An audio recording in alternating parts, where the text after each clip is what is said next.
Bom, eu vou expor exatamente essa relação, liberdade de controle numa comunicação distribuída, que é a internet. Ela cria uma série de problemas de interpretação para o mundo do direito, para o mundo da comunicação. A internet, ela criou um outro sistema, um outro ecossistema comunicacional, onde o difícil não é falar, o difícil é ser ouvido. É completamente diferente. Eu posso criar um blog, um site, eu posso criar uma tecnologia nova, uma aplicação, sem pedir permissão para ninguém. Sem pedir permissão para ninguém. Aí o que acontece? Isso incomoda muito. E principalmente incomoda, em particular hoje, as chamadas indústrias do entretenimento, a indústria do copyright. Então, eu quero mostrar, na verdade, o que está acontecendo. Eu vou correr aqui, porque eu peço desculpa, eu tinha formulado uma apresentação maior, eu vou saltar algumas coisas. Mas eu queria começar dizendo que hoje, mais do que nunca, ficou claro que o Instituto da Propriedade Intelectual, ele surge para um objetivo e ele se transforma em outro. Vou dar um exemplo claro, que já é antigo, do livro do Jeremy Rifkin, A Era do Acesso. O que aconteceu? O John Moore, ele era uma pessoa que tinha um câncer muito especial. Em síntese, ele se apresenta na Universidade da Califórnia e os pesquisadores da Universidade da Califórnia descobrem que ele tinha, na verdade, uma substância que era produzida pelo seu próprio baço, e que impedia efetivamente que o câncer se proliferasse de uma maneira absurda, e ele permanecia vivo. Bom, qual foi a sua surpresa quando ele descobriu que a sua invenção, na verdade invenção nenhuma, o funcionamento do seu baço foi patenteado pela Universidade da Califórnia?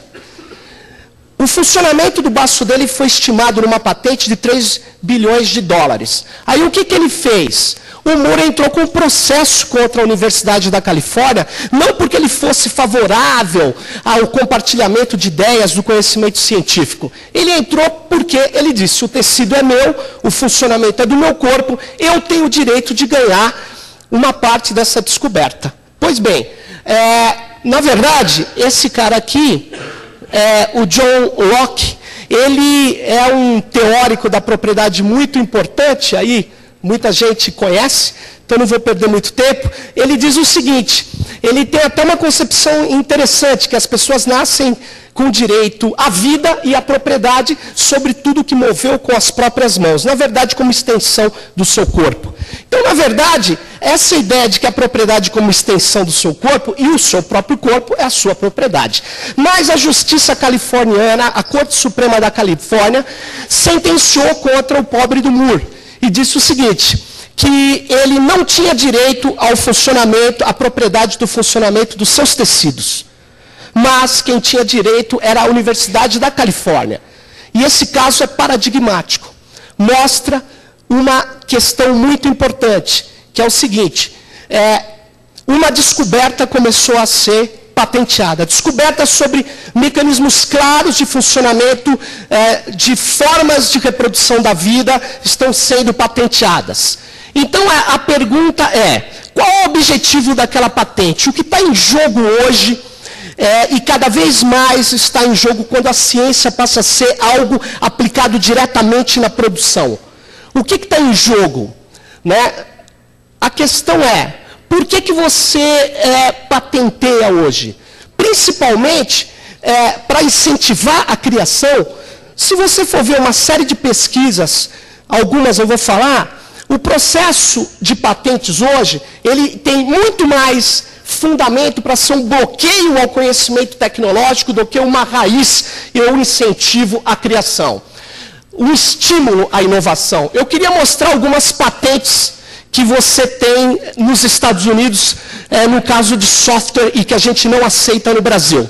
Por exemplo, se você criar um carrinho de compras na internet, na verdade um banco de dados vinculado à sua interface gráfica, onde você, ao invés de pagar a cada produto que você escolhe, você joga os produtos num banco de dados e paga de uma vez, este invento extremamente relevante na história da humanidade foi patenteado. Mas por que isso foi patenteado? Essa coisa óbvia foi patenteada exatamente para bloquear o seu uso que era extremamente simples. Outra coisa muito interessante é a patente do sistema de ensino, sistema e método de ensino em computador baseado em testes. Sabe o que é isso? Você tem uma escolinha de inglês, em vez de chegar o cara sem saber nada ali na tua escola, você testa o nível dele antes pela própria web. Isso foi patenteado. Eu pergunto a vocês, essa coisa óbvia foi patenteada por quê exatamente? Exatamente para proliferar a criatividade ou invenção? Ou simplesmente para bloquear que pessoas usem um conhecimento estritamente comum, corriqueiro? Repare que esse é o mais absurdo, um clique para fazer compra na internet. Se você entrar na patente do escritório de patentes 5960411, você vai ver a seguinte coisa. A Amazon patenteou uma invenção da humanidade que foi anos para construir, por isso tem que ser protegida, que é um clique na internet. Essa patente não é aceita no Brasil. Mas o problema da patente, que pode ser cômico, não é só esses casos cômicos. O problema são as patentes defensivas, como essa.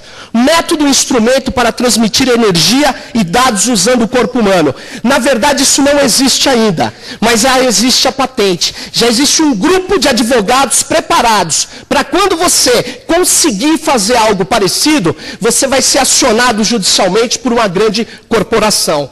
Na verdade, essa patente está registrada aqui nos Estados Unidos. Esse tipo de coisa não tem nada a ver com a proteção, com a criação, com o incentivo. Ao contrário, isso tem a ver com o bloqueio ao fluxo do conhecimento humano. Na verdade, quando o governo da Islândia, em 1999, entregou para uma empresa examinar os genes dos seus 270 mil habitantes, daqui a um tempo, quando esses habitantes forem ter que se tratar com técnicas de biotecnologia, muitas vezes eles vão ter que pagar sobre royalties, sobre direitos de propriedade que estão nas mãos de uma corporação. Na verdade, o que nós temos é um capitalismo cognitivo, cada vez mais que utiliza da propriedade para poder fazer acúmulos de riqueza que eram feitos com vendas de mercadorias. Só que tem um problema. Agora, o que nós estamos bloqueando é o conhecimento humano. E isso é completamente diferente de bloquear fluxos de mercadoria.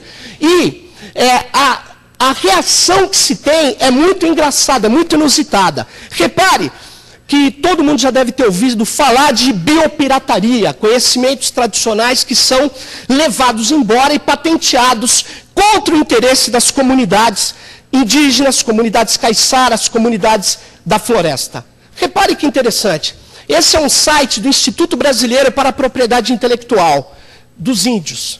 Só que índio não tem nada a ver com propriedade intelectual. A propriedade não se coloca no cenário da comunidade indígena. Mas ao invés de nós brigarmos na ONU, nas instituições, para declarar que conhecimentos tradicionais não são passíveis de apropriação mercantil, o que a gente faz? A gente sai entrando na lógica do outro. E ao entrar na lógica do outro, você não vai ganhar essa briga. Então, o que acontece? Os principais argumentos das corporações de controle para controlar a criatividade são principalmente dois. Eles giram em torno exclusivamente de dois argumentos. O primeiro é que sem propriedade não há incentivo para a criação. E o segundo, que o compartilhamento do conhecimento sem remuneração inviabilizaria a pesquisa. Então, esses dois argumentos, eles têm vários tipos de decorrência, têm vários tipos, na verdade, de similaridades. E os principais argumentos contra isso são 4. Criatividade e a invenção nunca dependeu da propriedade. O segundo é que o compartilhamento do conhecimento é a base da criatividade. Se vocês quiserem ver, eu vou pegar um exemplo claro. Carl Sagan, que era um cientista e um grande disseminador, divulgador do conhecimento científico. O Carl Sagan tem um livro interessante, chama O Mundo Assombrado pelos Demônios. Lá ele diz assim, se a rainha Vitória